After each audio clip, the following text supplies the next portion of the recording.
আল্লামা সাইদি সাহেব যখন ওয়াজ করতেন তখন মানুষ দেখতে চাইতো না, শুনতে চাইতো। আর মিজানুর রহমান আল আজহারি ভাই যখন ওয়াজ করে তখন মানুষ শুনতে চায় না, দেখতে চায়। কথাটা বুঝতে পারেন নাই? আল্লামা সাইদি সাহেবের ক্যাসেটগুলো কি দেখা যাইতো নাকি শোনা যাইতো? শুধু ট্যাপ রেকর্ডারে টিপ দিতেন আর ফিতা করতে থাকতে, দেখা যাইতো তাকে? দেখা যাইতো না। মোবাইলে দেখা যাইতো না। এরপরে আপনার এই জন্য সেই সময়ের মানুষের কনসেপ্টটা ছিল দেখা মানে শোনা। শুনতে পারতেছি, বাস ওকে। ওই কর্নারে শুনতেছি, হ্যাঁ ওকে। অনেক দূরে শুনতেছি, লক্ষ লক্ষ মানুষ, এই প্যারেড ময়দান ভরে যেত। তো মানুষ শুধু শুনতো, ওই শুনতেছে শুনতেছে, দেখার টেন্ডেন্সিটা অত ছিল না। আর এখন হইল এই জামানাটা, হলো এই জেনারেশন হইল শোনার চাইতে দেখতে চায় বেশি। এই জন্য আজারি ভাই যেখানে যায়, বক্তা বড় যারা আছেন বাংলাদেশে সেলিব্রিটি যখনই যায় তখন শোনার চাইতে দেখতে চায় বেশি। শুধু তাই না, হুজুরেরা ওয়াজ করে, আসগুবি কোনো কথা বললেই বলে হুজুর এই হাদিসের কোন জায়গায় আছে, কোরআনের কোন জায়গায় আছে, ঠিকঠাক করে বলেন, ঠিক না বলেন? এই জন্য ভণ্ড বক্তা যা আছে সবাই কিন্তু আস্তে আস্তে লালবাত্তি চলতেছে, তাদের দেখতে চায়। এখন মানুষ কি করতে চায়? দেখতে চায়। আগের দিনে আসামির বিপক্ষে যখন কোনো সাক্ষী পাওয়া যেত বা পক্ষে, তখন কেউ শুনলেই হয়ে যেত। এখন বলে না, ভিডিও দেখতে চাই। কোনো ভিডিও বার্তা আছে, দেখে লই কি করছেন। যদি ভিডিওটা দেখানো যায় তাহলে সাক্ষীটা কি? আদালতেও এখন ভিডিও গ্রহণযোগ্য, ঠিক না বলেন? সুতরাং এখন মানুষ দেখতে চায়। এই দেখার আকাঙ্ক্ষা থেকে মাহফিলগুলোতে গন্ডগোল হয়। দেখমু, দেখতে পারি না কেন, শুনতেছি কিন্তু কাজ হবে না। আমাদের আজারি ভাই সিলেটে এবং আপনাদের কক্সেস বাজারের সহ বিভিন্ন, এই যে তৃতীয় মাহফিলটি আগামীকালকে, ওখানে আমারও দাওয়াত আছে, চলে যাবো ইনশাল্লাহ। তো সেখানেও হয়তো গিয়ে দেখবো যে দেখার পাগল সবাই। শোনার চাইতে কি এখন মানুষ দেখতে চায়। এই জন্য চিন্তা করলাম আপনাদেরকে ওয়াজ শুনাইয়া লাভ নাই, একটু দেখাইয়া দিই, কেমন হয়? কেমন হয়? ওয়াজ শুনবেন না দেখবেন? এই তো দেখতে হইলে আমার কাছে আসতে হবে। এখন ওয়াজ আমরা দেখব। তো কি ওয়াজ দেখবেন সেই আয়াতটা একটু পড়ে নেই। সেই আয়াতের আলোকে আমরা কিছু দেখা দেখি করব ইনশাআল্লাহ। আমার সাথে পড়েন, আউযু বিল্লাহি মিনাশ শাইতানির রাজীম, বিসমিল্লাহির রহমানির রহিম। বিতাড়িত অভিশপ্ত শয়তানের ওয়াসওয়াসা থেকে আল্লাহর আশ্রয় চাই। কার আশ্রয়? আমাদের আশ্রয়দাতা কে? মুক্তিদাতা কে? রক্ষাকর্তা কে? সে আল্লাহর কাছে আমরা আশ্রয় চাই। আল্লাহ কবুল করুন, বলেন আমিন। পরম করুণাময় অসীম দয়ালু আল্লাহর নামে শুরু করছি। واعتصموا بحبل الله جميعا ولا تفرقوا واذكروا نعمة الله عليكم إذ كنتم أعداء فألف بين قلوبكم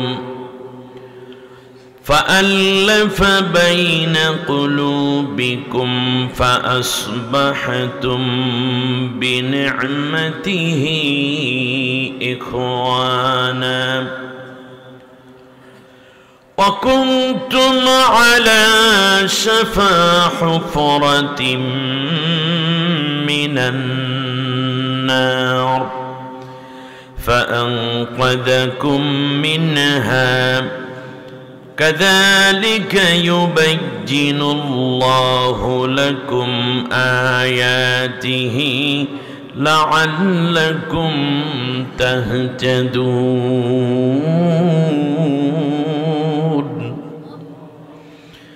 آمنت بالله। तमाम বিশ্বের সমগ্র মানবতা, তোমাদের প্রতি আমার কড়া নির্দেশ হচ্ছে এই যে তোমরা আল্লাহর রশ্মিকে, আল্লাহর রজ্জুকে শক্ত করে ঐক্যবদ্ধভাবে, একতাবদ্ধভাবে ধারণ করবে, পরস্পরে বিচ্ছিন্ন হবে না। একটি সময়ের কথা স্মরণ করো তো দেখি, যখন তোমাদের অন্তরগুলো ছিল বিচ্ছিন্ন,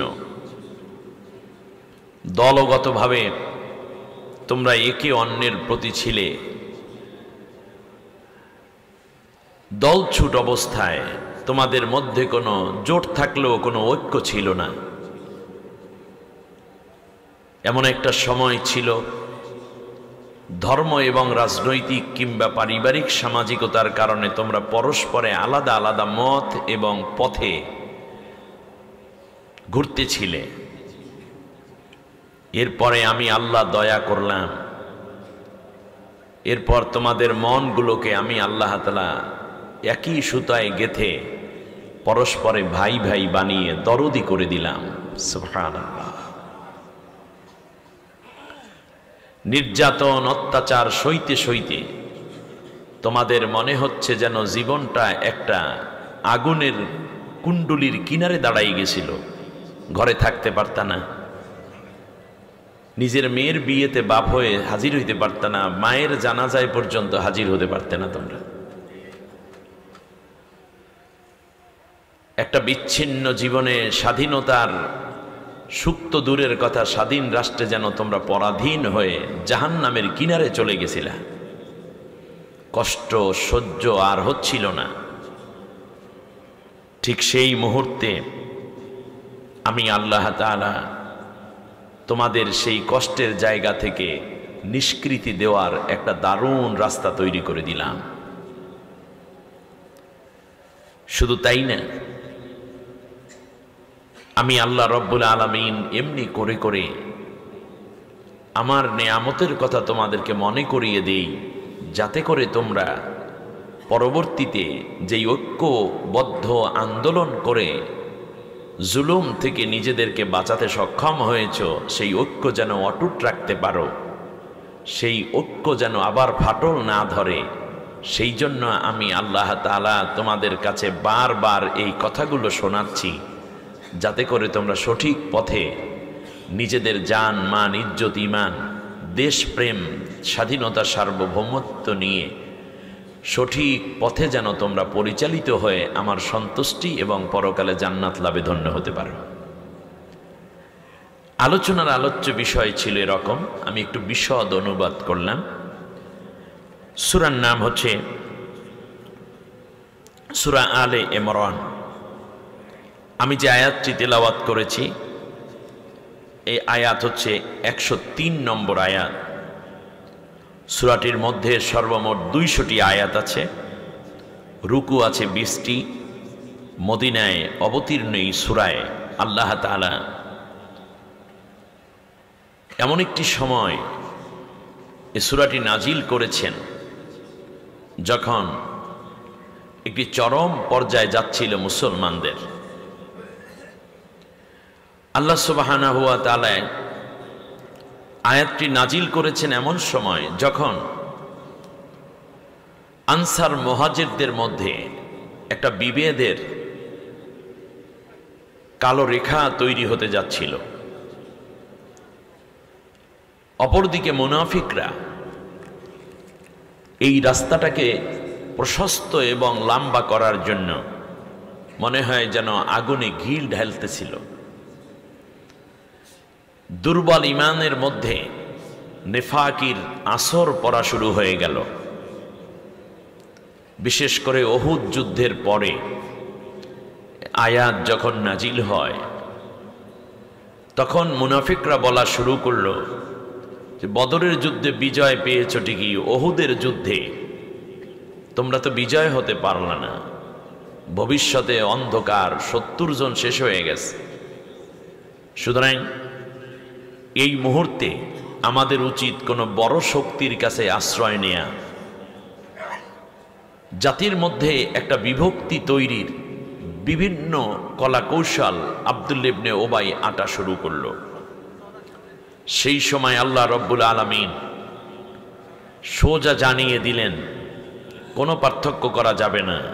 আমি আল্লাহ রব্বুল আলামিন যে কোরআন নাজিল করেছি এই কোরআনকে তোমরা শক্ত করে ধরো এবং আমি আল্লাহ যেই বিধিবিধান দিচ্ছি তোমরা পূর্ণভাবে তা মানার চেষ্টা করো, কোনো রকম দ্বিধা দ্বন্দ্ব করবে না। সাহাবীগণ আয়াত শোনার পর মনের মধ্যে ছোটখাটো যেই দ্বন্দ্বগুলো তৈরি হয়েছিল সব ভুলে আবার এক কাতারে দাঁড়িয়ে পরবর্তীতে আহজাবের যুদ্ধে চূড়ান্ত বিজয় লাভ করে মদিনার যেমন রাষ্ট্র ক্ষমতাকে স্থায়িত্ব করলেন, ঠিক তার পাশাপাশি শুরু হয়ে গেল মক্কা বিজয়ের ঘনঘাটা মক্কা বিজয়ের আয়োজন এবং বর্ণাঢ্য প্রস্তুতি। সম্মানিত ভাইয়েরা, আল্লাহ সুবহানাহু ওয়া তাআলার এই আয়াতটি আমি এখন কেন পেশ করছি তার কারণ হচ্ছে বাংলাদেশের বর্তমান প্রেক্ষাপটে এই আয়াতটি খুবই গুরুত্বের দাবি রাখে। দীর্ঘ 18 বছরের একটানা শোষণ, স্বৈর শাসন এবং ভারতের তাবেদার সরকার কর্তৃক জাতাকলে নিষ্পেষিত, পিষ্ট, নির্যাতিত, নিপীড়িত, অত্যাচারিত একটি জনপদের নাম ছিল বাংলাদেশ। একটি পুতুল সরকার, অবৈধ ক্ষমতাধর এবং স্বৈর শাসনের পিষ্ট মানুষগুলো কোন দিকে যাবে খুঁজে পাচ্ছিল না। যে কোনো আন্দোলন বন্দুকের নলে উড়িয়ে দিচ্ছিল, এমনকি নির্দোষ মানুষদেরকে ফাঁসি দেয়া হলো। তার মধ্যে আপনাদের চট্টগ্রামের বীর চট্টলার সিংহপুরুষ সালাউদ্দিন কাদের চৌধুরীকেও তারা ছাড়ে নাই, ঠিক না? এমন কোনো মানুষ নাই, সম্মানিত মানুষ, দালাল ছাড়া কোনো সম্মানিত মানুষ এদের কাছে অপমানিত হয়নি, এরকম কোনো সম্মানিত মানুষও বাংলাদেশে ছিল না। শেষ পর্যন্ত আলেম ওলামা, বিরোধী দল,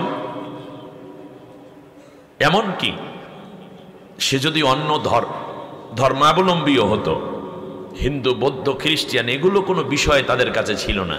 তাদের বিরুদ্ধে হইছে হয়তো গুম হবে, না হয় মিথ্যা মামলা, না হয় ফাঁসি, না হয় ক্রস ফায়ার, না হয় জেল, না হয় দেড়সার, ঠিক না বলেন?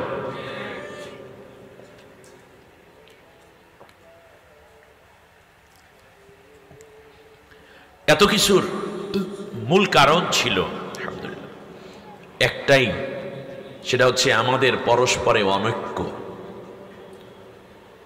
বাংলাদেশি ইসলামী শক্তি, জাতীয়তাবাদী শক্তির মধ্যে বিভেদ ছিল, ঐক্যবদ্ধ আন্দোলন তারা করতে পারেনি। ঠিক তার পাশাপাশি ছোট ছোট রাজনৈতিক দলের মধ্যে ইসলামপন্থী যারা ছিলেন, ইসলামী দলগুলো ঐক্যবদ্ধ ছিল না। এই সুযোগটা নিয়েছিল জালেম সরকার। জালেমরা কোনোদিন চায় না, স্বৈরশাসক চায় না দেশের মানুষ ঐক্যবদ্ধ হোক, কারণ ঐক্য হলেই ঝামেলা। এই জন্য তারা শক্তিকে খর্ব করার চেষ্টা করে, আর অনৈক্য সৃষ্টির মাধ্যমে বিভেদ সৃষ্টি করে তারা দীর্ঘ ক্ষমতায় থাকতে চায়। মাঝখান থেকে কেউ জানতো না যে এমন একটি পরিবেশ তৈরি হবে, ছাত্রদের আন্দোলন এক পর্যায়ে স্বৈরশাসক পালিয়ে যাবে। এটা বিএনপিও বুঝতে পারে নাই, জামাত ইসলামীও বুঝতে পারে নাই, এমনকি যে রানী পালিয়েছেন তিনিও জানতেন না। তিনি যদি জানতেন তাহলে দুপুরের রান্না করে গরম গরম খাবার কমপক্ষে বুফের মধ্যে রাখতেন না। এর মানে উনিও বুঝতে পারে নাই এটাই যে ওনার শেষ যাত্রা, দুগ্গ ভাত খাইয়াও মাইয়াটা যাইতে পারেনি, ঠিক কিনা বলেন? এখন আবার হাজার হাজার ছাত্রদের রক্ত, জীবন, চোখ, হাত পায়ের বিনিময়ে অর্জিত স্বাধীনতা নষ্ট করার জন্য আবারও বিভিন্ন ধরনের উস্কানিমূলক কথা আমরা শুনতে পাচ্ছি। এই মুহূর্তে কেনই আয়াত? তার কারণ হচ্ছে স্বাধীনতা ধরে রাখার জন্য, ছাত্র আন্দোলনকে অর্থবহ করে করার জন্য, ঠিক তার পাশাপাশি স্বৈরশাসন মুক্ত একটি স্বাধীন সার্বভৌম রাষ্ট্র প্রতিষ্ঠা করার লক্ষ্যে উন্নত এবং দুনিয়ার মধ্যে মাথা উঁচু করে দাঁড়াবার একটি স্বয়ং সম্পূর্ণ অভিজাত জাতি হিসাবে মাথা উঁচু করে দাঁড়াবার জন্য যে জেনজিরা স্বপ্ন দেখেছিল, সেই স্বপ্ন বাস্তবায়ন করার জন্য ঐক্যের বিকল্প নাই। অতএব যারা পরস্পরে কাদা ছোড়াছুরি করছে, তারা শুধুমাত্র দেশের এবং জাতির ক্ষতি করছে না, আল্লাহর হুকুমকেও তারা লঙ্ঘন করছে। ঐক্যের বিকল্প নাই। আজ তাই সময় এসেছে আমরা ঐক্য গড়ব। কোন ভিত্তিতে, কিসের ঐক্য গড়ব? দেশের মধ্যে যারা চাঁদাবাজি করে তাদেরও ঐক্য আছে, সিন্ডিকেট করে করে, ঠিকই না বলেন? যারা দ্রব্যমূল্য বৃদ্ধি করে সেখানেও তাদের ঐক্য আছে, কি করে? একটা সিন্ডিকেট কাজ করে। যারা অন্যায়ভাবে ক্ষমতায় যায়, মানুষের অধিকার ক্ষুণ্ণ করে, নষ্ট করে, খর্ব করে, তাদেরও একটা ঐক্য করে। কিন্তু আমাদের ঐক্যটা কিসের ঐক্য? ন্যায়ের ঐক্য? আমরা কি অন্যায়ের ঐক্য গড়ব না ন্যায়ের ঐক্য গড়ব? এই কিসের ঐক্য গড়ব, কিভাবে গড়ব, কেন গড়ব? তিনটা শব্দ বলেছি। বলেন কিসের ঐক্য গড়ব, কিসের ঐক্য গড়ব, কেন ঐক্য গড়ব, কোন ভিত্তিতে ঐক্য হবে? এই তিনটা বিষয়ে বলার জন্য আমি আপনাদের কাছ থেকে সর্বোচ্চ 3-20-60 হয়ে যায়, মানে 1 ঘন্টাই লেগে যায় নাকি? এর মধ্যে আনসারি ভাই চলে আসলে আমি ছেড়ে দেব, কোনো অসুবিধা নেই। আল্লাহ রাব্বুল আলামিন ঐক্যের ভিত্তি বলছেন, সুবহানাল্লাহ বলেন, ওয়া'তাসিমু বিহাবলিল্লাহি জামিআন ওয়া লা তাফাররাকু। এখানে দুইটা আদেশ আল্লাহ দিয়েছেন। একটা হচ্ছে হ্যাঁ, আরেকটি হচ্ছে না। একটি হচ্ছে করো, আরেকটি হচ্ছে কি করো না। যেমন আপনাকে বলা হলো তুমি বিয়ে করো, জিনা করো না। দুইটাই কিন্তু আদেশ। একটি হচ্ছে করার আদেশ, আর একটা হচ্ছে না করার নির্দেশ। সে অর্থে আল্লাহর বিধান দুইটাই মানা আপনার জন্য ফরজ। অর্থাৎ বিয়ে করুন, জেনা থেকে নিজেকে বাঁচিয়ে রাখুন। তাহলে কয়টা ফরজ আদায় করলেন আপনি? দুইটা ফরজ আদায় করেন। আল্লাহ তাআলা বলছেন হালালকে গ্রহণ করো, ব্যবসাকে গ্রহণ করো, সুদকে ত্যাগ করো। তাহলে ব্যবসার পন্থায় অর্থ উপার্জন করা যেমন ফরজ, ঠিক তেমনি সুদকে পরিত্যাগ করাও আপনার জন্য কি ফরজ। তাহলে কখনো কোনো জিনিস ছেড়ে দেওয়া ফরজ হয়, আর কোনো কোনো আদেশ দ্বারা করাটা কি হয় ফরজ হয়। তাহলে এখানে আল্লাহ বলছেন ওয়া'তাসিমু বিহাবলিল্লাহি জামিআ, সবাই মিলে ঐক্যবদ্ধভাবে আল্লাহর রশিটা শক্ত করে ধরো। একা একা না, সবাই মিলে, সবাই মিলে, আস্তে আস্তে না, শক্ত করে, শক্ত করে। এইটা হলো আদেশ। তাহলে শক্ত করে আল্লাহর রশি ধরাটা কি ফরজ। ওয়ালা তাফাররাকু, পরস্পরে বিচ্ছিন্ন হইও না। তাহলে বিচ্ছিন্ন না হওয়াটাও কি ফরজ। অতএব ঐক্যবদ্ধ থাকা ফরজ, বিচ্ছিন্ন চিন্তা না করাটাও কি ফরজ। আল্লাহ রাব্বুল আলামিন তার রশিকে ধরতে বলেছেন হাবলুল্লাহ, মানে আল্লাহর রশি। বলেন হাবলুল্লাহ অর্থ কি? আল্লাহর রশি। এখন আল্লাহর রশিটা কি? পৃথিবীর সমস্ত মুফাসসিরিনে কেরাম, মুহাদ্দিসিনে এজাম, ইসলামিক স্কলার সবাই ঐক্যবদ্ধ মত, হাবলুল্লাহ মানে আল্লাহর কোরআন। হাবলুল্লাহ অর্থ কি? আল্লাহর কোরআন। এই কোরআনটাকে আল্লাহ তাআলা শক্ত করে ধরতে বলেছেন। কোরআন ধরা মানে কোরআনের বিধি বিধান, আইন কানুন, শাসন অনুশাসনকে যেটা ব্যক্তি জীবনে দিয়েছেন সেটা ব্যক্তি জীবনে কাজ করা, যেটা পারিবারিক জীবনে দিয়েছেন আয়াত সেটা পরিবারে প্রয়োগ করা, যেটা সামাজিক জীবনের আয়াত সেটা সমাজে প্রতিষ্ঠা করা, যেটা রাষ্ট্রীয় জীবনে দিয়েছেন সেটা রাষ্ট্রে বাস্তবায়ন করা, অর্থনৈতিক ক্ষেত্রে যেটা দিয়েছেন সেটা অর্থনীতিতে প্রয়োগ করা, যেটা রাজনৈতিক জীবনে দিয়েছেন সেটা রাজনীতিবিদরা রাজনীতিতে আল্লাহর কোরআনের ওই আয়াত বাস্তবায়ন করবে, যেগুলো আইন আদালতে দিয়েছেন সেইগুলো বিভিন্ন কোর্টে বিচারকরা সেটা প্রয়োগ করবে। অতএব জীবন চলার প্রত্যেকটা জায়গায় আল্লাহ রাব্বুল আলামিন যেই নিয়ম দিয়েছেন কোরআনের মধ্যে, সেইটা মেনে চলাই হচ্ছে কোরআনকে শক্ত করে ধারণ করা। সুবহানাল্লাহ বলেন। এটা কি শুধুমাত্র একজনে ধরবে না সবাই ধরবে? এই সবাইয়ের মধ্যে বিএনপি আছে না নাই? জাতীয় পার্টি আছে না নাই? আওয়ামী লীগের লোকজন আছে না নাই? জামাত ইসলামীর লোক আছে না নাই? চরমনাই, ফুরফুরা, মোকামিয়া, আলিয়া, কওমি, হেফাজত ইসলাম, তবলিগ জামাত, মাইজবান্ডার, সুরেশ্বর, আটরশি, দেওয়ানবাগ, সরসিনা, মোকামিয়া, ফুরফুরা, জৈনপুর, সিস্তিয়া, কাদরিয়া, মোহাম্মদিয়া, মুজাদ্দাদিয়া, নকশবন্দিয়া, হানাফি, শাফি, মালিকি, হাম্বলি, সিয়া, সুন্নি, সেখান থেকে ধরে যা আছে সবাই মিলে ঐক্যবদ্ধভাবে ধারণ করো। কার রশি? আল্লাহর রশি। এই ক্ষেত্রে বিচ্ছিন্ন হওয়া যাবে না। এখন আমরা চলে আসি, আল্লাহর রশি পাইলাম। রশির নাম কি? আল্লাহর রশির নাম কি? কোরআন। কোরআন ধরো। রশিটা কোন দিক থেকে আসছে? আল্লাহর রশিটা আসছে কোত্থেকে? লাউহে মাহফুজ থেকে। সুবহানাল্লাহ বলেন। মানে উপর থেকে। আল্লাহর রশি আসছে কোন দিক থেকে? উপর দিক থেকে।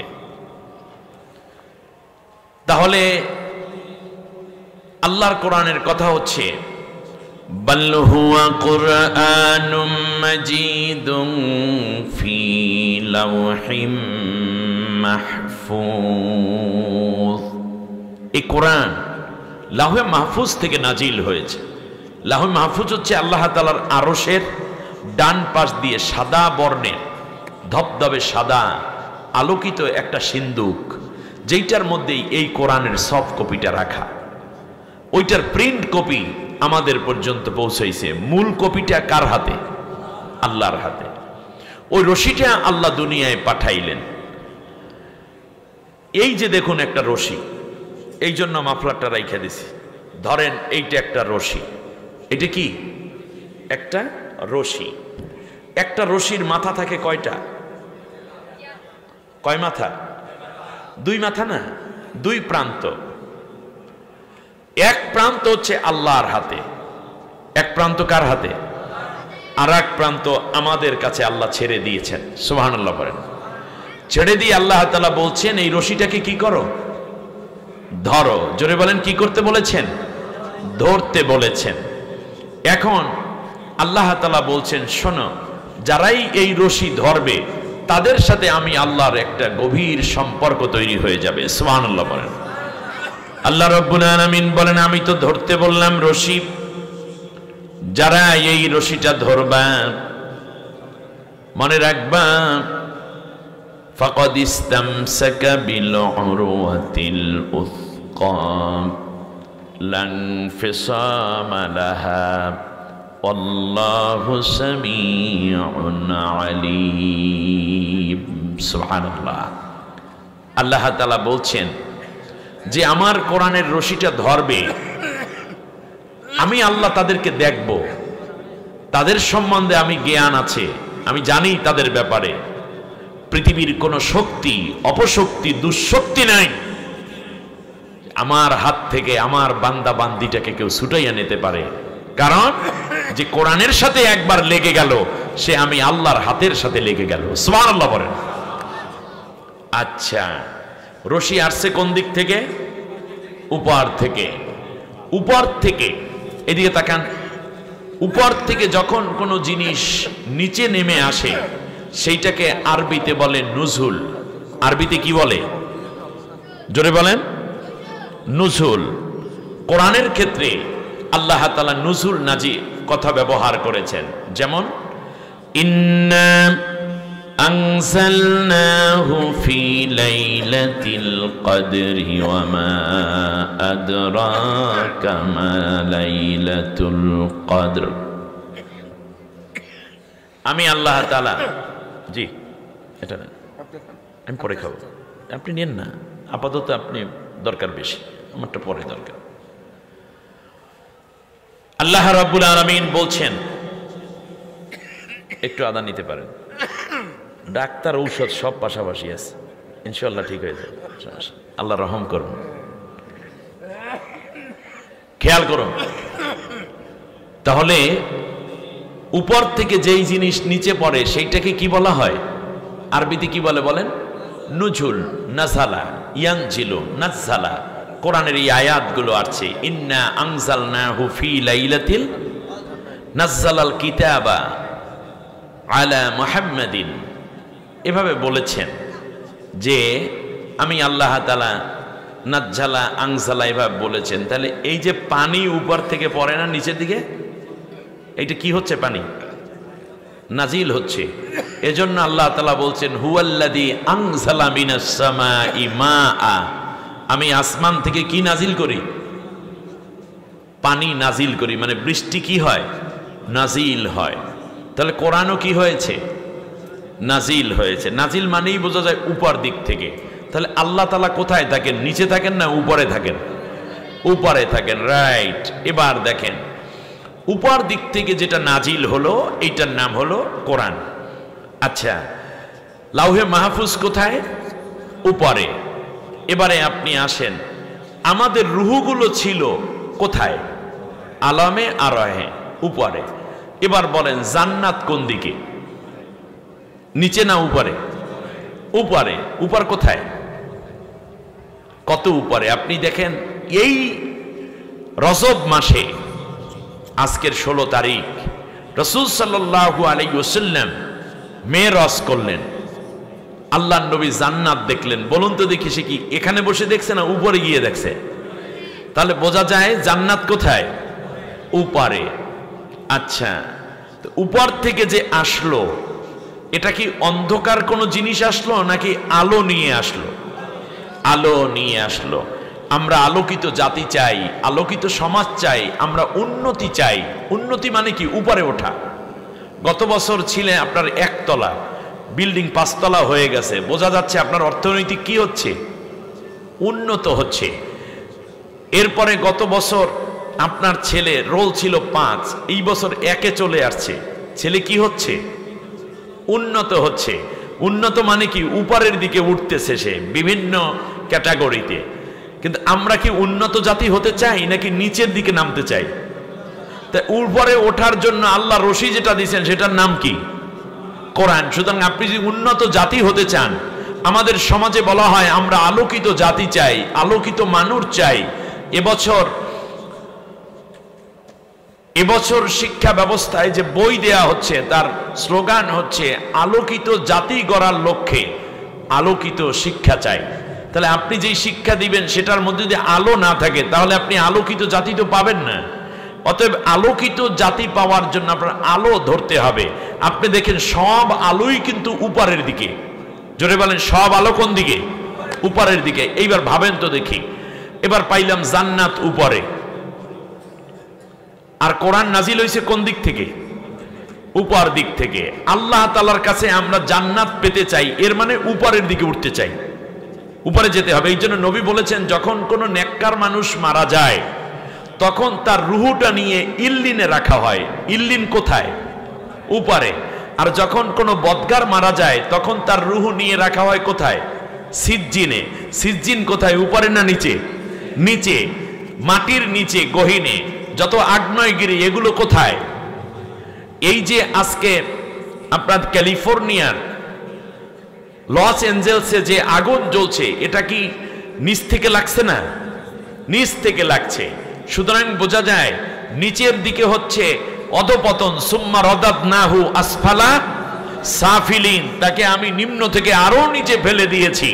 শুধু তাই না, আল্লাহ কোরআনের মধ্যে বলেছেন, ইন্নাল মুনাফিকিনা ফিদ দারকিল আসফালি মিনান নার, জাহান্নামের নিম্ন স্তরে। তাই নিম্ন স্তর মানে কি? যারা নিম্নমুখী তারা চলে যাবে কোথায়? তাহলে আমরা কি আরো নিম্নমুখী জাতি তৈরি হব, নাকি মাথা উঁচু করে উপরের দিকে উঠতে চাই? তাহলে আপনার উপরের দিকে উঠতে হলে তো আপনার গাইড দরকার, উপরের দিকে ওঠার জন্য তো আপনার সিঁড়ি দরকার, উপরের দিকে ওঠার জন্য তো আপনার রশি দরকার। সেই রশির নাম কি? সবচেয়ে বিশ্বের অধপতিত একটি জাতিকে আল্লাহ তাআলা সবচেয়ে শ্রেষ্ঠতম জাতিতে পরিণত করে দিয়েছিলেন। আইয়ামে জাহিলিয়াতের বিপরীতে আইয়ামে ইসলাম দিয়ে পৃথিবীর বুকে শ্রেষ্ঠতম সোনালী ইতিহাস তৈরি করেছিলেন। তার কারণ তারা আল্লাহর কোরআন ধরেছিলেন, কোরআন দিয়ে দেশ চালিয়েছেন, কোরআন দিয়ে অর্থ ব্যবস্থা চালিয়েছেন, কোরআন দিয়ে জাতি গড়ার কারণে তারা হয়েছিলেন সবচেয়ে শ্রেষ্ঠতম জাতি, উন্নতম শিরওয়ালা জাতি। ঠিক না বলেন? এই জন্য উন্নত হওয়ার জন্য, জান্নাতে যাওয়ার জন্য আল্লাহ তাআলা উপর থেকে রশি ফেলেছেন। এই রশিটা অন্ধকারের রশি নয়, এটা আলোর রশি। আপনি দেখুন তো, আলো সব উপর থেকে আসে, যে কথা বলছিলাম। এবারে আসেন, আল্লাহ রব্বুল আলামিন এই কোরআন নাজিল করেছেন। আল্লাহ কি অন্ধকার না আলোকিত? আল্লাহ রব্বুল আলামিন বলেন, শোনো, আল্লাহু নূরুস সামাওয়াতি ওয়াল আরদি মাসালু নূরিহি কামিশকাম ফিহা মিসবাহুন আল মিসবাহু ফি জুজাজা আজ-জুজাজাতু কাআন্নাহা কাওকাব। সূরা নূরের 35 নম্বর আয়াতে আল্লাহ রব্বুল আলামিন বলেন, আমি আল্লাহ কোরআন নাজিল করেছি, আমি আল্লাহ হইলাম নূর। তামাম দুনিয়ায় আমি আল্লাহ রব্বুল আলামিন আলো ছড়ানোর জন্য আমার পক্ষ থেকে নূরের রশি ফেলে দিলাম। বলুন মারহাবা। জিবরিল আলাইহিস সালাম এই কোরআন বহন করলেন। তিনিও কি অন্ধকার নাকি নূর? নূর। সমস্ত ফেরেশতাদেরকে একত্রিত করলে যত নূর হয়, তার চেয়ে তেজদীপ্ত নূর দিয়ে আল্লাহ রব্বুল আলামিন জিবরিল আলাইহিস সালামকে সমৃদ্ধ করেছেন। এই জন্য তিনি রাইসুল মালাইকা, ফেরেশতাদের সর্দার। আচ্ছা বলুন তো দেখি, আল্লাহ রব্বুল আলামিন এই পৃথিবীতে নবীর কাছে কোরআন আনা হলো, নবীকেও আল্লাহ রব্বুল আলামিন কোরআনের আলোয় আলোকিত এক নূরের কথাই কোরআনে ডাক দিয়েছেন। বলুন মারহাবা। নূর। আল্লাহ রব্বুল আলামিন বলেন, শোনো, আমি আল্লাহ যে কোরআন নাজিল করেছি এটা একটা নূর। ফাআমিনু বিল্লাহি ওয়া রাসূলিহি ওয়ান নূরিল্লাযী আনজালনা আল্লাহু বিমা তা'মালুনা খাবীর। সুবহানাল্লাহ। আমি আল্লাহ তোমাদের জন্য নূর নাজিল করেছি। এই নূর তখন বলা হলো যেই সময় বলা হয় দ্য এজ অফ ডার্কনেস, আরবিতে বলে আইয়ামে জাহিলিয়াত। জাহিলিয়াত মানে কি? অন্ধকার, অন্ধকারাচ্ছন্ন যুগ, মানে জ্ঞানের অন্ধকার, সামাজিক অন্ধকার, অপসংস্কৃতির অন্ধকার, অর্থনৈতিক অন্ধকার, শাসনের নামে শোষণের অন্ধকার দিয়ে আবু জেহেলের নেতৃত্বে প্রতিষ্ঠিত সমাজে আল্লাহ যখন কোরআন নাজিল করলেন, তখন মানুষগুলো আলোর ফল্গু ধারার দিকে জোয়ার সৃষ্টি করে কোরআনের বিজয় করে আলো দিয়ে অন্ধকার দূর করে দিল। ঠিক না বলেন? সুতরাং বোঝা যায় ইসলামের বাইরে যে নিয়ম কানুন আছে সেটা একটা অন্ধকার, আর ইসলাম এসে, কোরআন এসে সেখানে আলো দিয়ে গেল। সুবহানাল্লাহ বলেন। তাহলে আমরা আলোকিত জাতি করতে চাই, কিন্তু কোরআন নিতে চাই না। আপনার চেয়ে বড় কম বুঝদার, বোকা বুঝদার পৃথিবীতে আর নয়। আপনি আলোকিত হতে হলে কোরআন দিয়ে আলোকিত হতে হবে। আল্লাহ রাব্বুল আলামিন আবার বলেন, শোনো, আলিফ লাম রা কিতাবুন আনজালনাহু ইলাইকা লিতুখরিজান নাসা মিনাজ যুলুমাতি ইলান নূর। আমি কোরআন নাজিল করেছি যাতে করে অন্ধকার থেকে তুমি মানুষদেরকে আলোর দিকে নিয়ে আসতে পারো। সুবহানাল্লাহ বলেন। শাসনের নামে শোষণ হবে না, মানুষের সেবার নামে দুর্নীতি করে হাজার হাজার কোটি টাকা বিদেশে পাচার করে টাকা আলোকিত মানুষের কাজ না, অন্ধকার মানুষের কাজ। জিনা ব্যভিচার দিয়ে নায়ক নায়িকা, গায়ক গায়িকা, মাদক দিয়ে গোটা সমাজকে যখন ভরে ফেলা হয়, দুর্নীতি ঘুষ সুদ দিয়ে, আপনারা বলুন দেখি এটা কি আলোকিত সমাজ নাকি অন্ধকারাচ্ছন্ন সমাজ? সেই সমাজের বিপরীতে আলোর ফল্গু ধারা নিয়ে আসলো কোরআন। আর সেই কোরআন আজও আমাদের আছে, কিন্তু আমরা আলো নিচ্ছি না, এটা আমাদের ব্যর্থতা। আল্লাহ রাব্বুল আলামিন বলেন শোনো, ইয়া আইয়ুহান নাসু قد جاءكم برهان من ربكم وأنزلنا إليكم نورا مبينا।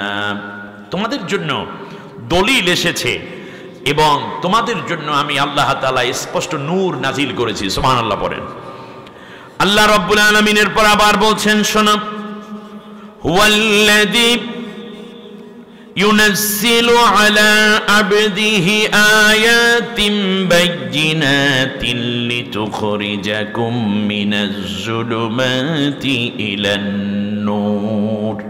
কিতাব নাজিল করেছি অন্ধকারের থেকে আলোর জ্ঞান দেওয়ার জন্য। যদি আপনার সন্তানকে আপনি আলোকিত জ্ঞানী বানাতে চান, আলোকিত মানুষ বানাতে চান, আজ যদি জেএমজিরা তোমরা শুধু শক্তিশালী নয়, যদি আলোকিত হতে চাও তাহলে কোরআনের আলোয় আলোকিত হতে হবে।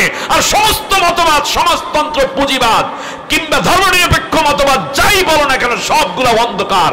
এই অন্ধকার থেকে যদি নতুন একটি সূর্য তোমরা দেখতে চাও বাংলাদেশের জন্য, যদি আবার নতুন করে বাংলাদেশকে সাজাতে হয়, তাহলে পরবর্তী বাংলাদেশকে আলো দিয়ে সাজা যাবে, তার নাম হচ্ছে কোরআনের আলো। আল্লাহ রাব্বুল আলামিন বলেন শোনো, আমার নবীকেও আমি আলো দিয়েছি এই কোরআন দিয়ে।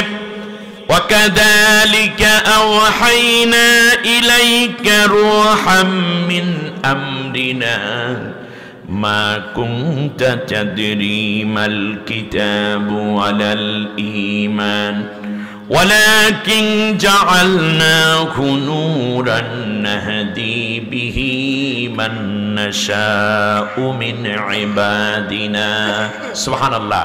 আল্লাহ তাআলা বলছেন, নবী তুমি জানতে না ঈমান কাকে বলে, কিতাব কাকে বলে। এরপর আমি আল্লাহ একটা নূর নাজিল করলাম, এই নূরের দ্বারা আমি আল্লাহ তাআলা তোমাকে সত্য পথের দিশা দিলাম। সুবহানাল্লাহ বলেন। আল্লাহ রাব্বুল আলামিন বলেন, আমি আল্লাহ চাই তোমরা এই নূর দিয়ে নূরান্বিত হও। আল্লাহ তাআলা এর জন্য বলছেন, হুয়াল্লাযী ইউসাল্লি আলাইকুম ওয়া মালাইকাতুহু লিতুখরিজাকুম মিনাজ যুলুমাতি ইলান নূর ওয়া কানা বিল মুমিনিনা রাহিমা। আল্লাহু আকবার। আমি আল্লাহ সব সময় কামনা করি আমার ফেরেশতারাও তোমাদের উপর রহমতের চাদর বিছিয়ে দিয়ে বারবার তারা ডাকে, আসো আসো কোরআনের আলোর দিকে আসো। তার কারণ আমি আল্লাহ রব্বুল আলামিন চাই তোমরা কোরআনের আলো দিয়ে আলোকিত হও। আল্লাহ যেটা চান আপনারা কোরআনের আলোয় আলোকিত হতে চান কিনা? আল্লাহ কবুল করুন, বলেন আমিন। আল্লাহ রব্বুল আলামিন বলেন, যারা কোরআনের আলোয় আলোকিত হতে চাইবে আমি আল্লাহ তাদের অভিভাবক হয়ে যাব। আল্লাহু আকবার।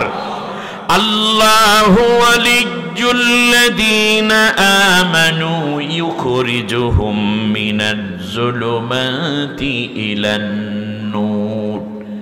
আমি আল্লাহ নূর নাজিল করলাম, এই নূরের দিকে যারা ঈমান গ্রহণ করে আসতে চাইবে আমি আল্লাহ জাহিলিয়াতের অন্ধকার থেকে তাদেরকে কোরআনের আলোর দিকে উদ্ভাসিত করে দেব।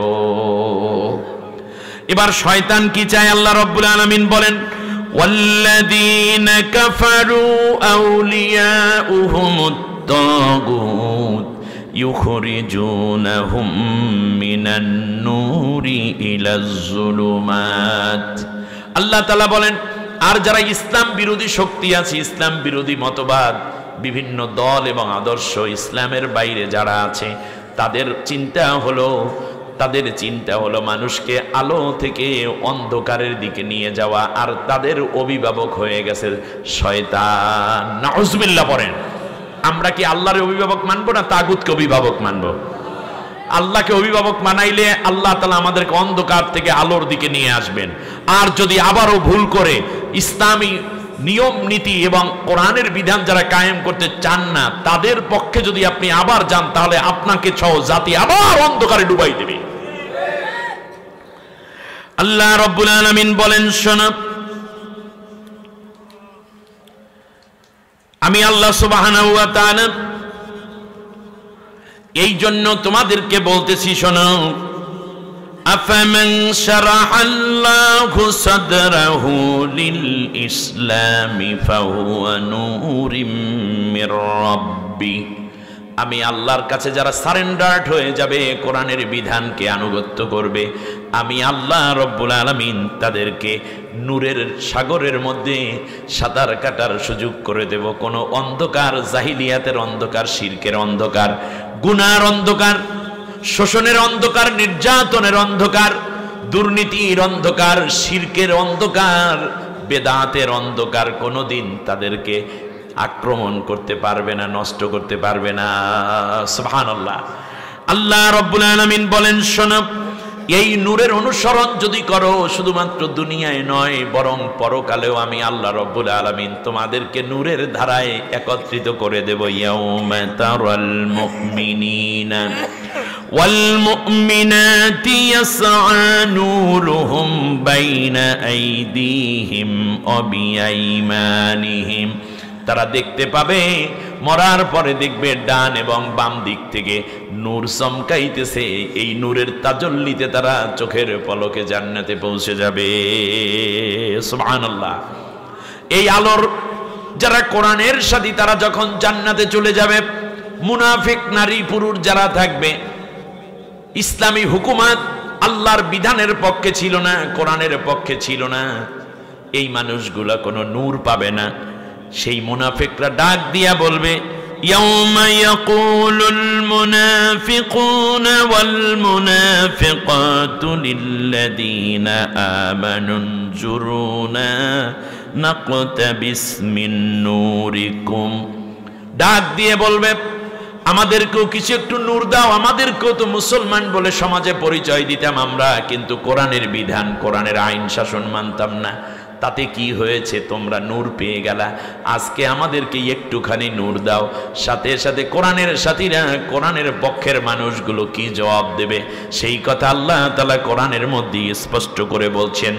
তারা বলবে, কিলারজিউ ওয়ারাআকুম ফালতামিসু নূরা ফাদুরিবা বাইনাহুম বিসুরিল্লাহ।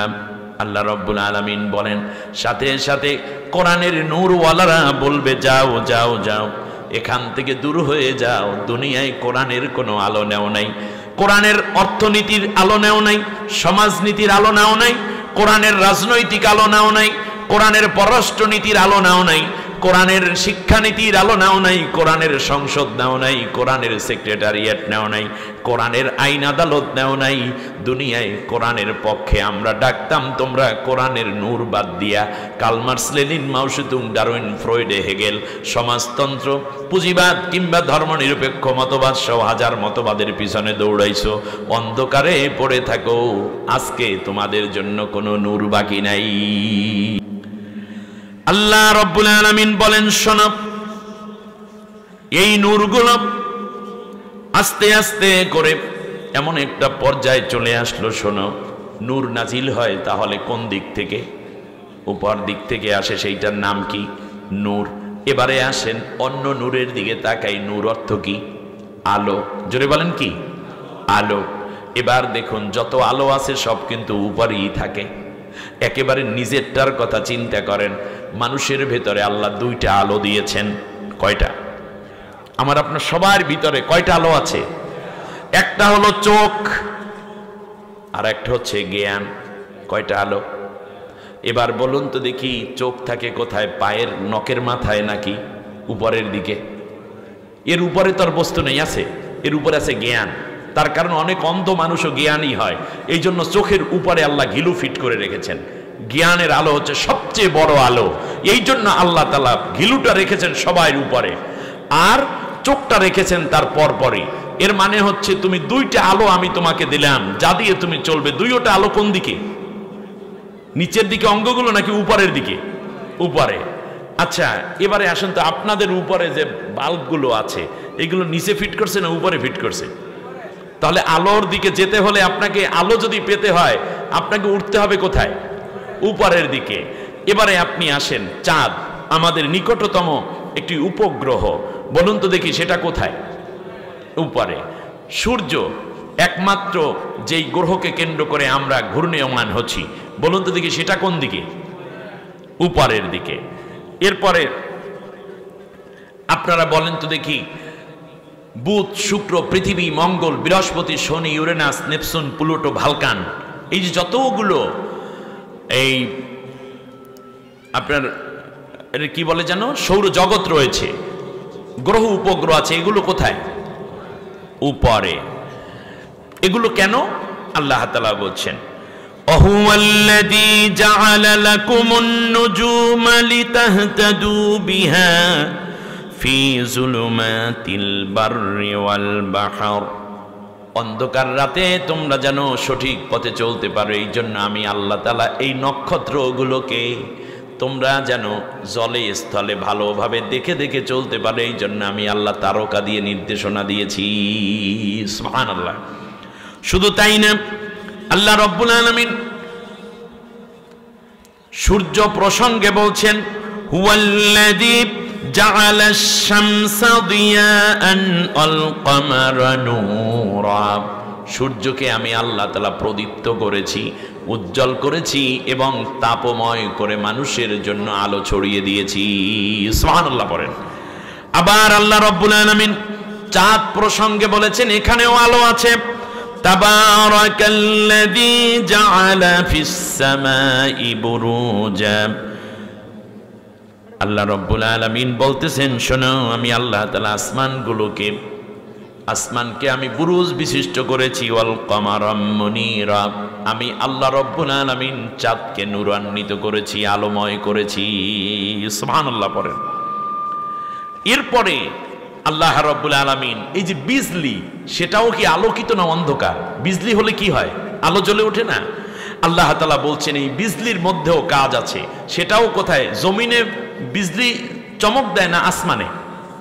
আল্লাহ তাআলা বলেন, হুয়াল্লাযী ইউরিকুমুল বারকা খাউফাও ওয়া তামাআ ওয়া ইয়ানশিউস সাহাবাস সিকাল। আমি আল্লাহ আসমানে যে বিদ্যুৎ চমকায়, মেঘের ঘর্ষণ বলো, এর মধ্যে তোমাদের দুইটা কাজ আছে, একটা ভয় আর একটা আশা।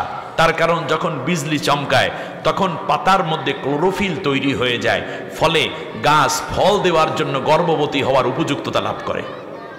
সুবহানাল্লাহ। এরপরে আল্লাহ তাআলা বলছেন, ভয় মানে হচ্ছে যেইভাবে ঠাডা পড়ে। ঠাডা মানে কি বলেন আপনারা? হ্যাঁ, বজ্রপাত। বরিশালে বলে ঠাডা, এই জন্য ওই ভাষাটা দিলাম আর কি। তো এইটা হলো বজ্রপাত, বজ্রপাতের ভয়, কিন্তু এটার মধ্যে অনেক আশা আছে। সুবহানাল্লাহ বলেন। আল্লাহ রাব্বুল আলামিন বলেন, শোনো, এবারে একটু খেয়াল করে দেখো, আমি আল্লাহ তাআলা বললাম তোমাদেরকে এই রশিটা শক্ত করে ধরতে বললাম, তাহলে এই রশিটা ধরলে আমরা কোথায় যাব? জান্নাতে। সুবহানাল্লাহ পড়েন।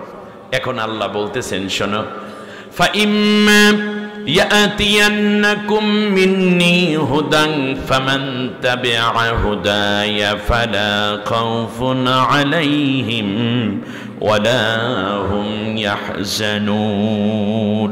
আমি আল্লাহ তোমাদের জন্য যে এই নিয়ামত দান করলাম, এটার বেসিক বিষয় হচ্ছে এই যে যারা আমার এই কোরআনের অনুসরণ করবে তাদের জন্য কোনো ভয় নাই এবং তারা কোনো দিন দুশ্চিন্তাগ্রস্ত হবে না। সুবহানাল্লাহ। তাহলে আল্লাহর আদম আলাইহিস সালাম জান্নাতে ছিলেন, দুনিয়ায় আসার পরে আল্লাহর কাছে প্রার্থনা করলেন, আল্লাহ আমি আবার এই জান্নাতে আসতে চাই, কিভাবে আসব? আল্লাহ তাআলা বললেন, আমি একটা রশি ফেলবো, ওই রশি তুমি ধরবা, আমি টেনে তোমাকে জান্নাতে নিয়ে আসবো। সুবহানাল্লাহ বললেন না? আর যারা এই রশি ছেড়ে দিবে, ওয়াল্লাযীনা কাফারু ওয়া কাযযাবু বিআয়াতিনা উলাইকা আসহাবুন নারি হুম ফিহা খালিদুন। আমি আল্লাহর কোরআনকে যারা ছেড়ে দিবে, এই রশি ছেড়ে দিবে, তারা হচ্ছে জাহান্নামে পড়ে যাবে, তারা অনন্তকাল জাহান্নামে থাকবে, কোনো দিন আর জান্নাতে আসতে পারবে না। নাউযুবিল্লাহ পড়েন। এবার আল্লাহ তাআলা বললেন, সবাই ঐক্যবদ্ধভাবে এই রশিটা ধরো। এইবার আসেন প্রথম কথায় আসি। আল্লাহ তাআলা রশি ছাড়ছেন তাহলে কোন দিক থেকে? উপরের দিক থেকে। শয়তান রশি বানাইছে। শয়তান চ্যালেঞ্জ করে বলল, আমার মোবাইলটা দাও। শয়তান চ্যালেঞ্জ করলো, শয়তান বলল, আমি আল্লাহ, তুমি রশি দেবাই একটা, আমি রশি ফালামু কমপক্ষে 100টা। নাউজুবিল্লাহ পড়েন। তাহলে শয়তানের রশি যারা ধরবে তারা জান্নাতি না জাহান্নামী হবে? আর একটু জোরে বলেন না। তাহলে শয়তানের, আল্লাহর রশির নাম ইসলাম। জোরে বলেন, আল্লাহর রশির নাম কি? এখন শয়তানের রশির নাম কি? শয়তানের রশির নাম হচ্ছে সমাজতন্ত্র, পুঁজিবাদ, ধর্মনিরপেক্ষ মতবাদ। এমনি করে যত অন্য মতবাদ আছে সবগুলো হচ্ছে শয়তানের মতবাদ। এখন শয়তান চ্যালেঞ্জ করে বলল, আল্লাহ তাআলা সবাইকে পথভ্রষ্ট করার জন্য, সুম্মা লাআতিয়ান্নাহুম মিন বাইনি আইদিহিম ওয়া মিন খালফিহিম ওয়া আন আইমানিহিম ওয়া আন শিমাইলিহিম ওয়া লা তাজিদু আকসারাহুম শাকিরিন। আল্লাহ তাআলা, আমি ডান দিক থেকে তোমার বান্দার জন্য রশি ফেলবো, বাম দিক থেকে রশি ফেলবো, সামনে থেকে রশি ফেলবো, পেছন দিক থেকে রশি ফেলবো। তারপরে আমি বলবো আমার এই রশি তোরা ধর, আর আমার রশি যখন ধরবে তাদেরকে টান দিয়ে আমি জাহান্নামের দিকে নিয়ে আসবো। কারণ জাহান্নাম কোন দিকে? নিচের দিকে। তার শয়তান আমাদেরকে ডাকে নারের দিকে, ইয়াদউকুম ইলান নার। শয়তান আমাদেরকে ডাকে কোন দিকে? তা শয়তানের রশি যারা ধরবে তাদেরকে শয়তান নিয়ে যাবে কোথায়? নারে। আর আল্লাহর রশি এটা হচ্ছে নূর। শব্দ দুইটা, একটা হচ্ছে নার আর একটা হলো নূর। আল্লাহর রশি যেটা কোরআন সেটা কি? নূর। আর শয়তান যেটা দিয়েছে সেটার নাম কি? নার। এখন আপনারা কি নূর ধরবেন না নার ধরবেন? নূর ধরবেন, এই তো, মাশাআল্লাহ। কিন্তু নূর ধরার ক্ষেত্রে আপনাকে সবচেয়ে বড় বাধা যে দিবে, একদল আছে যারা নারের দিকে ডাকে, তাগুতি শক্তি, তারা এই নূরটাকে বরদাস্তি করতে পারে না। কারণ এরা চায় মুখের ফুৎকার দিয়ে নূরটারই নিভাই ফেলতে। ইউরিদুন লিয়ুতফিউ নূরাল্লাহি বিআফওয়াহিহিম আল্লাহু মুতিম্মু নূরিহি ওয়ালাউ কারিহাল কাফিরুন। নাউযুবিল্লাহ। আল্লাহ তাআলা বলছেন ওরা চায় মুখের ফুৎকার দিয়ে আমার এই নূরটাকে নিভাইয়া ফেলাইতে। আল্লাহ আমাদের মাফ করুন, বলেন আমিন। তারা কি এই মুখের ফুৎকার দিয়ে নেভাতে পারবে? পারবে না। আল্লাহ তাআলা বলেন আমি এই নূরকে পরিপূর্ণ করিয়ে দেব। সুবহানাল্লাহ পড়েন। কিন্তু মানুষকে আল্লাহ তাআলা বললেন আমি নূরের দিকে ডেকে তোমাদেরকে জান্নাত, উপরে জান্নাতে নিয়ে আসব। আপনারা দেখেন ক্যালিফোর্নিয়া, লস অ্যাঞ্জেলেসে যে আগুন জ্বলছে, আপনারা দেখবেন আগুন নেভাতে চায়, যদিও পারছে না। 9 দিন হয়ে গেছে, সব পুরে ছাই হচ্ছে। এটা ফিলিস্তিনি মাজলুমদের বদদোয়ার ফল, ঠিক না? এটা সিরিয়ার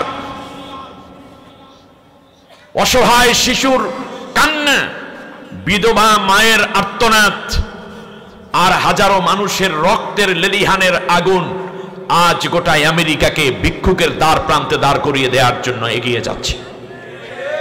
কারণ ইসরায়েল এবং স্বৈর শাসকদের পৃষ্ঠপোষকতা করতে সবসময় আমেরিকা। অতএব আমেরিকা হচ্ছে সমস্ত অন্যায়ের একটি মূল লালন পালনকারী। এটা হচ্ছে স্বৈর নীতির একটি গডফাদার হিসাবে বিশ্বে দাঁড়িয়ে আছে। সুতরাং এত অন্যায় আল্লাহ বরদাস্ত করছেন না, বিদায় রিহাল হামরা, আল্লাহ নবীর হাদিস অনুযায়ী আগুনের বাতাস আল্লাহ তাআলা পাঠিয়ে দিয়েছেন। কিন্তু কিছু মানুষ তো এরপরেও দেখা যায় যে তারা এই পার্থক্য করে। কেন করে? আল্লাহ তাআলা বলছেন মিনাল্লাযীনা ফাররাকু দীনাহুম কানু শিয়াআন কুল্লু হিজবিন বিমা লাদাইহিম ফারিহুন। নারায়ে তাকবীর, লিল্লাহি তাকবীর। আনসারী সাহেবের আগমন, বাস হুজুর এসেছেন মানে আমি এখনই ছেড়ে দিচ্ছি।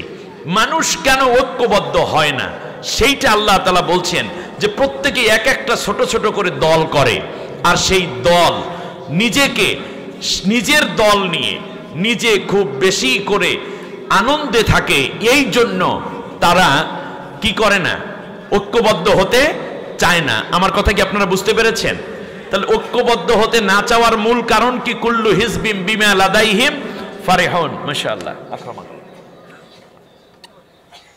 একটু ফাদল ইয়াকি। তাহলে আমাদের দেশে, শুধু ছোট্ট বাংলাদেশেও যদি বলি, মানুষ মুসলমানরাও ঐক্য হতে পারছে না, মূল কারণ কি? হিজবুন। জোরে বলেন, মূল কারণ কি? হিজবুম বিমা লাদাইহিম ফারিহুন। নিজের দলই বড়, আমার তরিকাই ঠিক, আমার দলই জান্নাতি, আমরাই দেশের উন্নতি করব, আমরাই সব করব, এই চিন্তাটা তার মাথার ভিতর ঢোকার কারণে সে ঐক্য হতে পারছে না। এক। এরপর আল্লাহ তাআলা বলছেন, ইন্নাল্লাযীনা ফাররাকু দীনাহুম ওয়া কানু শিয়াআন লাস্তা মিনহুম ফি শাইইন। ও নবী, যারা জাতির মধ্যে এই রকম ঐক্যবদ্ধ না হয়ে বিভেদ সৃষ্টি করেছে, তাদের ব্যাপারে মনে রেখো, তারা তোমার উম্মত না, তারা তোমার দলের কেউ না। শুধু তাই না, ইন্নামা আমরুহুম ইলাল্লাহি সুম্মা নুনাব্বিউহুম বিমা কানু ইয়ামালুন। তুমি ওদেরকে ছেড়ে দাও, আমি আল্লাহ তাদেরকে শায়েস্তা করার জন্য যথেষ্ট হয়ে আছি। এরপর আল্লাহ তাআলা বলছেন, ওয়ালা তাকুনু কাল্লাযীনা ফাররাকু ওয়াখতালাফু মিন বা'দি মা জাআহুমুল বায়্যিনা উলাইকা লাহুম আযাবুন আযীম। যারা আমি আল্লাহর কোরআন আসার পরেও ঐক্যবদ্ধ হতে পারলো না, কার দাড়ি ছোট কারটা খাটো, কে জোরে জিকির করে, কে আস্তে জিকির করে, কার পাড়া পাঞ্জাবি, কারটা গোল, কে দাঁড়াইয়া জিকির করে, কে নারায় তাকবীর বলে, কে অমুক স্লোগান দেয়, কে তমুক স্লোগান দেয়, কে জোরে জিকির করে, কে আস্তে জিকির করে, এই রকম উল্টা পাল্টা জিনিস দিয়ে দিয়ে যারা ঐক্যবদ্ধ হতে পারলো না, আমি আল্লাহ রব্বুল আলামিন বলছি, উলাইকা লাহুম আযাবুন আযীম। আমি আল্লাহ তাদের জন্য জাহান্নামের চূড়ান্ত শাস্তি রেখেছি।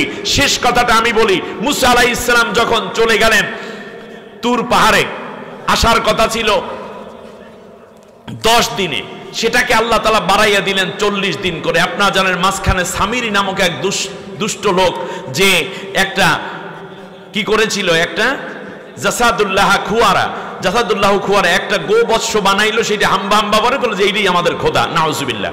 মুসা আলাইহিস সালাম যখন আসলেন, এসে তিনি হারুন আলাইহিস সালামকে ধরে প্রথমে অ্যাটাক করলেন, যে ব্যাপারটা কি? ক্বালা ইয়া হারুনু মা মানাআকা ইদ রাআইতুহুম দাল্লু। তোমরা দেখতেছিলে আমার ভাই, আমি হারুন তোমাকে আমি জিম্মাদার রেখে গেলাম, তুমি এসে দেখলে যে এই গোটা জাতি মুশরিক হয়ে যাচ্ছে, মূর্তি পূজা করে, তুমি তখন তাদেরকে ফিরাইলা না কেন? কি আমানতদারিতা পালন করলা তুমি? তখন হারুন আলাইহিস সালাম বললেন, ক্বালা ইয়া ইবনা উম্মা লা তা'খুয বিলিহিয়াতি ওয়ালা বিরাসি। তুমি আমার জাতির সামনে আমার দাড়ি দড়িয়া টাইনো না, চুল দড়িয়া টাইনো না, বড় ভাই। কিন্তু রাগে মুসা আলাইহিস সালাম দাড়ি ধরে টান দিচ্ছেন, চুল ধরে টেনে হেনস্থা করার, এত এটা কেন করলে? এটা মূর্তি পূজক হয়ে গেল। তখন বলল, আমাকে দাড়ি আর চুল ধরে টানাটানি করো না। ইন্নী খশিতু আন তাকুলা ফাররাকতা বাইনা বানি ইসরাঈলা ওয়া লাম তারকাব কওলি। তুমি না বলে ফেলো যে মূর্তি পূজা করছে, আমি আইসা সব ঠিক করতাম, তুমি আমার জাতির মধ্যে একদল মূর্তি পূজক আর একদল মূর্তি পূজকহীন, এই দুইটার মধ্যে কেন ভাগ করতে গেলা? অথচ জাতি ছিলাম আমরা একটাই, এই কেন ভাগ করলা? এই প্রশ্ন তুমি করবে, এই ভয়ের কারণে আমি মূলত এই কোনো প্রতিবাদ করি নেই, যে যা করার করুক, তুমি এসে সব ঠিক করবা। এই জন্য আমি জাতির মধ্যে একটি জাতি মুশরিক হয়ে যাচ্ছে, তারপরে ঐক্যকে ধরে রাখার জন্য নবীদের এত প্রচেষ্টা, আর আপনি দাড়ি ছোট, দাড়ি লম্বা, শার্ট পরে, প্যান্ট পরে। এরপর আপনি চিন্তা করলেন, ওরা তো একদল আছে জোরে জিকির করে, আর একদল আস্তে জিকির করে, একদল দাঁড়াইয়ে জিকির করে, আর একদল লাইলেহা আস্তে ইল্লাল্লাহ কয় জোরে, আর একদল কেয়াম করে, আর একদল রফুল ইয়াদাইন করে, আর একদল আমিন জোরে বলে, আর একদল আস্তে বলে, একদল বুকে হাত বাঁধে, আর একদল নাভির নিচে হাত বাঁধে। এই জন্য আপনারা ইখতিলাফ করলেন, নিজের জাহান্নাম নিজে খরিদ করেছেন, ঠিক না? কার অথচ আল্লাহর নির্দেশ ছিল, ওয়াতাসিমু বিহাবলিল্লাহি জামিআ, ঐক্যবদ্ধভাবে ধারণ করো, ওয়ালা তাফাররাকু। আগামী দিনগুলোতে আমরা শয়তানের রশি ধরব নাকি আল্লাহর রশি ধরব? আমরা কি অধপতনের দিকে যাব নাকি উন্নতির দিকে যাব? আমরা কি অন্ধকার জাহিলিয়াতের দিকে যাব নাকি আলোর দিকে যাব? সেজন্য আসুন না আমরা সূরা 103 নম্বর আয়াত, সূরা আলে ইমরানের আয়াত থেকে যেন শিক্ষা নিয়ে আমরা আমাদের পরবর্তী জীবন যেন সুন্দর করে গড়তে পারি। আগামীর পার্লামেন্ট, আগামীর যেই সংসদ আসতেছে, আমরা যেন সূরা আলে ইমরানের 103 নম্বর আয়াত, রাইট, আমরা যেন আগামী দিনগুলোয় আলোয় ভরা একটি সমাজ কায়েম করতে পারি। কারণ সব দল দেখেছি আমরা উন্নত হইনি, আমরা অধপতনের দিকে যাচ্ছি। নৈতিকতার দিক থেকে, দেশের উন্নয়নের দিক থেকে সিঙ্গাপুর আমাদের পরে স্বাধীন হয়েছে, মালয়েশিয়া আমাদের পরে স্বাধীন হয়েছে, তারা আজ উচ্চতায় পৌঁছল। আজকে যেহেতু 24 জুলাই আগস্টের আন্দোলন হয়েছে, তাহলে আমরা সব